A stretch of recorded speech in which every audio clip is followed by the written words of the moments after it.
عزیزان گرامی، جیسا کہ ہم نے اپنے سلسلے درس میں کل ہم نے یہ بات عرض کی تھی کہ آپ علیہ السلام اپنی دائی والدہ حضرت حلیمہ سعدیہ رضی اللہ تعالی عنہ کے یہاں تھے، اور آپ کے ہونے کی وجہ سے جو برکات ان کے گھر میں آئی، جبکہ وہاں طاعون تھا، یہ سلسلہ تھا۔ اس کے بعد یہ ہوا کہ آپ علیہ السلام بچپنے کے عالم میں ہیں، اور آپ تو امام الانبیاء بننے والے ہیں، آپ تو نبیوں کے نبی بننے والے ہیں، نبیوں کے امام بننے والے ہیں، محبوب خدا بننے والے ہیں، لیکن تقدیر الہی میں تو پہلے ہی لکھ دیا جا چکا تھا۔ ایسا ہوتا ہے کہ آپ علیہ السلام ایک دن اپنی دائی اماں حضرت حلیمہ سعدیہ رضی اللہ تعالی عنہ کے پاس ہوتے ہیں، کہتے ہیں کہ میرے بھائی جو عبداللہ ہیں، جو میری بہن ہیں، یہ لوگ دن بھر کہاں رہتے ہیں؟ جبکہ ہمارے آقا محمد مصطفیٰ صلی اللہ علیہ وسلم اس وقت 2 سال کے ہیں، لیکن دیکھنے سے ماشاءاللہ لگتے تھے کہ کوئی 10 سال اور 6 سال کا بچہ ہے، اس قدر آپ کی نشو نمائی ہو رہی تھی۔ یہ کچھ غیبی ہی نظام تھا اللہ رب ذوالجلال کا۔ آپ علیہ السلام نے فرمایا اماں بتلائیے کہاں رہتے ہیں میرے بھائی دن بھر، میری بہن؟ انہوں نے فرمایا کہ وہ دن بھر بکریاں چراتے ہیں۔ انہوں نے کہا کہ میں بھی جایا کروں گا۔ ہوتا یہ ہے کہ وہ معمول کے مطابق اپنے بھائی عبداللہ کے ساتھ بکریاں چرانے جایا کرتے تھے، مویشیوں کو لے کر کے چراگاہ کے اندر پہنچ جاتے تھے۔ کئی ایام گزر جاتے ہیں، ایک دن ایک حادثہ بنتا ہے، ان کے بھائی عبداللہ اپنے گھر بھاگتے ہوئے، ہانپتے اور کانپتے ہوئے، لگ رہا ہے کہ بس ان کو کسی طریقے سے ہر طریقے سے ظلم کے انبار ساری دنیا کے انہیں پر ٹوٹ پڑے ہیں۔ اس طریقے سے بھاگتے ہوئے پہنچتے ہیں، گھر پر پہنچتے ہیں، اپنے ابو سے اور اپنی امی سے بتلاتے ہیں کہ ایسا ایسا ہوا ہمارے قریشی بھائی کے ساتھ۔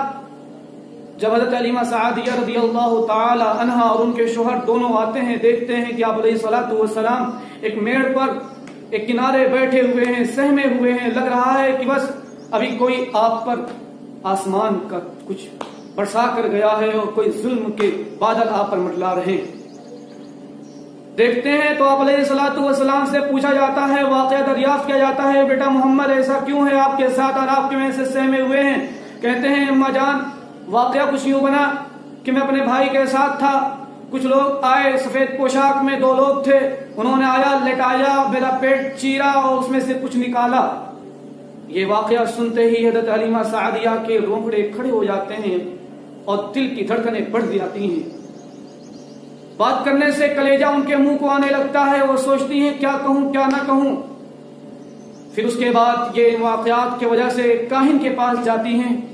جب اس کاہن کو سارے واقعات سناتی ہیں، وہ کاہن جس نے اپنے سینے سے لگایا ہوتا ہے چیخ مارتا ہے، کہتا ہے اے اہل مکہ، اے قریشیوں، اے عربیوں، اے اپنے معبودان خدا کو پوجنے والوں، آ جاؤ اس بچے کو قتل کر دو اور مجھ شخص کو بھی قتل کر دو۔ حضرت حلیمہ سعدیہ اسے چھینتی ہیں بچے کو اور لے کر کے بس گھر واپس آ جاتی ہیں۔ پھر ان کو وہ واقعہ جو وہاں بکری چراتے ہوئے حادثہ پیش آیا تھا وہ، اور جو یہ حادثہ اس شخص نے بتایا، ان دونوں کو لے کر کے بہت ہی غمگین ہوتے ہیں میاں بیوی۔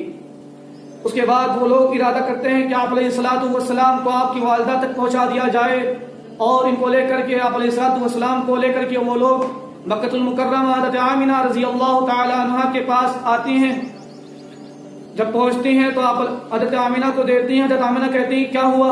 آپ تو کل آ کر کے وقت مدت پورے ہونے کے باوجود لے کر گئی، دریافت کر کے لے کر گئی، اور آج کیا ہوا اتنی جلدی واپس دینے آ گئی؟ کہنے لگی، پھر اصرار کرنے پر انہوں نے سارے واقعات سنائے، کیا ہوا کیسے ہوا۔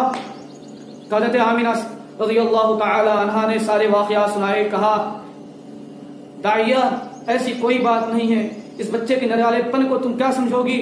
پیدا ہونے سے پہلے ہی میں نے وہ احوال دیکھے جو آج تک کسی مائی نے بچوں کو جننے کے پہلے اور بچوں کے ماں کے بچے کے پیٹ میں ہونے سے پہلے نہیں سنا تھا، نہیں دیکھا تھا، جس کو میں خود دیکھ رہی ہوں اور سارا عرب دیکھ رہا ہے۔ اس کے بعد جب بچہ پیدا ہوا، جو احوال تھے، اس کے بعد کے جو احوال تھے وہ سب سنائے، اور کہنے لگی اس بچے کا کچھ انداز نرالا ہے، اور یہ بچہ کچھ عجیب ہے جس کے فضل و کمال کو کوئی سمجھنے سے بالکل ہر انسان کی عقل ماورا ہے۔ اس کے بعد حضرت آمنہ رضی اللہ تعالی عنہ کے دل میں خیال آتا ہے، اتنا محبوب ترین بچہ، اتنا خوبصورت سا بچہ، سارے عالم میں جس کا کوئی ثانی نہیں، نہ اس کے نام کا ثانی ہو، نہ اس کے اوصاف کا ثانی ہو۔ انہوں نے سوچا کہ میں اپنے میکے چلتی ہوں اور اپنے بچے کو میکے والوں کو دکھلاتی ہوں، اس کی نانی دیکھیں گی وہ بھی خوش ہوں گی، اس کے اہل خانہ دیکھیں گے، اس کے ننیال والے دیکھیں گے خوش ہوں گے۔ وہ جاتی ہیں اور مدینہ کے اندر اپنے اعزا و اقارب کے یہاں، رشتہ داروں کے یہاں لے جاتی ہیں، 2-3 ماہ وہاں رہتی ہیں. آپ علیہ الصلوۃ والسلام وہیں ندیوں میں تیرنا سیکھتے ہیں اور نشو و نمائی ہوتی ہے. ماموزاد، خالازاد اور دیگر رشتہ داروں کے بچوں اور بھائیوں کے ساتھ رہتے ہیں. اس کے بعد جب آپ آتے ہیں مکہ المکرمہ کے لیے نکلتے ہیں تو مکہ المکرمہ اور مدینہ کے درمیان ایک مقام پڑتا ہے، مقام ابو. جب وہاں پہنچتے ہیں ساتھ میں ایک باندی ہوتی ہے ام ایمن جن کا نام تھا. آپ کی والدہ کا وہیں انتقال ہو جاتا ہے.